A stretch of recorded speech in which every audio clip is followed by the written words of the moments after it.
बिस्मिल्लाहिर्रहमानिर्रहीम। अस्सलाम वालेकुम। मोहम्मद इरफान आपके साथ, आप देख रहे हैं इरफान टीवी। आज आप लोगों के लिए बहुत ही ख़ास और बहुत ही ज़बरदस्त रेसिपी लेकर आया हूँ करेला कीमा की। ये बहुत ही मज़ेदार और बहुत ही डिशेस बनते हैं और ये हर एक को बहुत ही ज़्यादा पसंद आएंगे। बस आपने इसको मेरे तरीके के मुताबिक फ़ॉलो करना है और जो स्टेप मैं आपको बताऊँगा उसके मुताबिक फ़ॉलो कीजिएगा तो इंशाल्लाह आपका कीमा करेला बहुत ही मज़ेदार और बहुत ही जायकेदार बनेगा और ये जो खाएगा वो आपकी तारीफ़ किए बगैर नहीं रह सकेगा। तो चलते हैं हम अपनी रेसिपी की तरफ। जिन चीज़ों की ज़रूरत है साथ साथ आप नोट कर लीजिए। बिस्मिल्लाहिर्रहमानिर्रहीम। एक कढ़ाई ले लीजिए और इसके अंदर हाफ कप आपने ऑयल ले लेना। जब ऑयल थोड़ा सा मीडियम गर्म हो जाए तो इसके अंदर एक अदद दालचीनी का पीस वो आपने इसके अंदर ऐड कर देना है।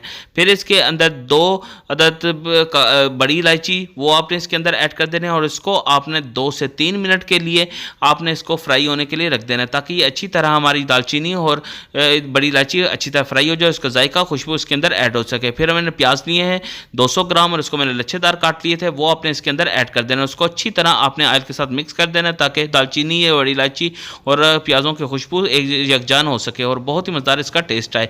तो बस आपने इसको इसके अंदर कॉमन सीड्स यानी कि सफ़ेद ज़ीरा 1 टेबल स्पून वो आपने इसके अंदर ऐड कर देना है और इसको आपने फ्राई करना है जब तक ये लाइट गोल्डन सा कलर ना आ जाए। लाइट गोल्डन ब्राउन प्याज हो जाएंगे तो फिर इसके अंदर मैंने करेले जो है मैंने अच्छी तरह साफ़ करके इसको फ्राई कर लिया हुआ था वो आपने इसके अंदर ऐड कर देना है। ये देख लें हमारे प्याज अच्छी तरह फ्राई हो चुके हैं। इसके अंदर फ्राई करेले वो ऐड कर देने। फ्राई करेले की रेसिपी आपको इरफान टीवी के ऊपर मिल जाएगी और डिस्क्रिप्शन में इसका लिंक भी मैं आपको सेंड कर दूंगा। बहुत ही ज़बरदस्त तरीके के साथ मैंने ये करेले फ्राई किए हुए हैं। तो बस बिल्कुल आपने अच्छी तरह साफ़ कर इसको ऑयल के अंदर इसको आपने फ्राई कर लेने हैं। तो जब ये थोड़ा सा आपने 3 से 4 मिनट इसको प्याज़ों के साथ ही आपने इसको थोड़ा सा भून लेना है और फिर इसको आपने सेपरेट निकाल लेना है ताकि तमाम ऑयल आपका अलग रह जाए और सारे करेले आपने अलग कर लेने। फिर इसी ऑयल के अंदर ही आपने जो कीमा लिया है, मैंने मटन कीमा लिया है मैंने 1 kg और इसको अच्छी तरह मैंने वॉश करके थोड़ा सा ड्राई कर लिया था वो आपने इसके अंदर ऐड कर देना है और इसको अच्छी तरह आपने ऑयल के साथ मिक्स कर लेना है ताकि तमाम कीमा ऑयल के साथ अच्छी तरह मिक्स हो जाए। तो हमने इसको बस थोड़ा सा फ्राई करना है ताकि इसकी रंगत थोड़ा सा चेंज होना शुरू हो जाए। जैसे जैसे आप इसको फ्राई करेंगे भुनना शुरू करेंगे तो इसकी रंगत चेंज होना शुरू हो जाएगी और ये अपना ही पानी छोड़ना शुरू हो जाएगा। आपने इसी पानी जब ये अपना पानी छोड़ना शुरू हो जाए तो अच्छी तरह आपने इसको मिक्स करना है और साथ साथ आपने इसको भूनते रहना है। ये देख लें इससे अपना पानी छोड़ना शुरू कर दिया है तो वो इसकी रंगत भी सारी चेंज हो चुकी है। तो फिर इसके अंदर आपने 2 टेबल स्पून गार्लिक और जिंजर पेस्ट यानी लहसुन और अदरक का पेस्ट वो आपने इसके अंदर ऐड कर देना है। इसकी रेसिपी भी आपको इरफान टीवी के ऊपर मिल जाएगी और डिस्क्रिप्शन में इसका लिंक भी मैं आपको सेंड कर दूंगा। तो अच्छी तरह आपने 2 से 3 मिनट इसको फ्राई कर लेना है ताकि लहसुन अदरक का कच्चापन दूर हो जाए और उसका जायका खुशबू इसके अंदर ऐड हो सके।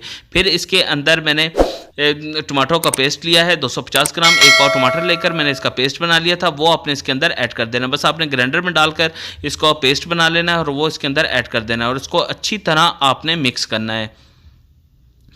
फिर इसके अंदर 1 टेबल स्पून हल्दी वो आपने इसके अंदर ऐड कर देनी है।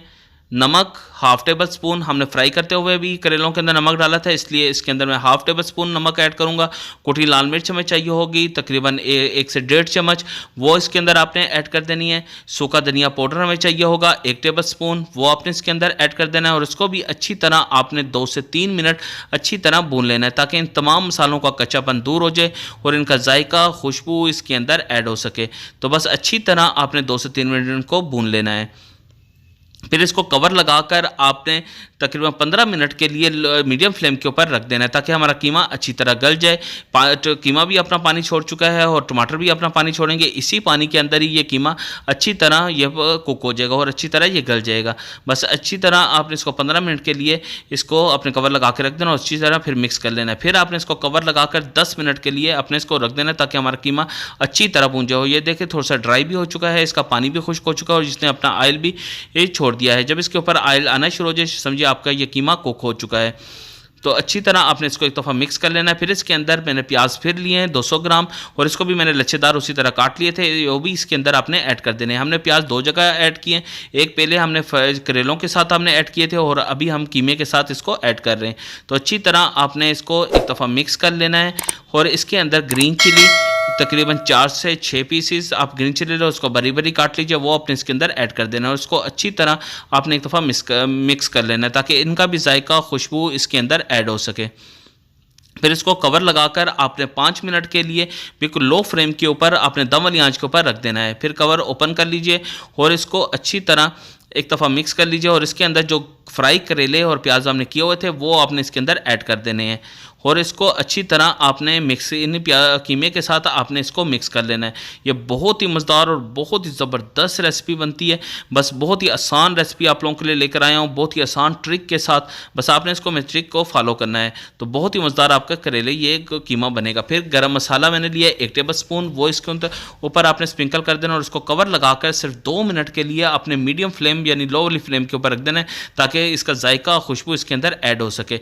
फिर आपने कवर ओपन करके अच्छी तरह आपने इसको मिक्स कर लेना है। तो ये आपके जो कीमा करेला है वो बिल्कुल रेडी हो चुका है। बस आपने इसको अच्छी तरह मिक्स करना है और इसके बाद आप इसको डिश आउट कर सकते हैं। तो ये देख ले बहुत ही प्यारी खुशबू आ रही है, जायका भी इसका बहुत ही कमाल का होगा। अभी मैं इसको डिश आउट करता हूँ तो फिर आपको मैं इसके डिश आउट करके दिखा देता हूँ। तो ये देख लें बहुत ही ज़बरदस्त इसकी खुशबू, जायका भी बहुत ही कमाल का है। तो ये बहुत ही आसान रेसिपी आप लोगों के साथ मैंने शेयर की है। बस आपसे गुजारिश है अगर आपने अभी तक मेरा चैनल इरफान टीवी को सब्सक्राइब नहीं किया तो इरफान टीवी को सब्सक्राइब कर लीजिए और साथ ही बेल आइकन के बटन को भी दबा दीजिए ताकि आने वाली सबसे आला और म्यारी रेसिपी सबसे पहले आप लोगों को मिल सके। ये आप लोगों की तरफ खलूस और प्यार और मोहब्बत होता है जब आप हमारे चैनल को सब्सक्राइब करते हैं और लाइक करते हैं। तो अभी मोहम्मद इरफान को इजाज़त दीजिए। अपना और गिरदनवा का ख्याल रखिएगा। अल्लाह हाफिज़।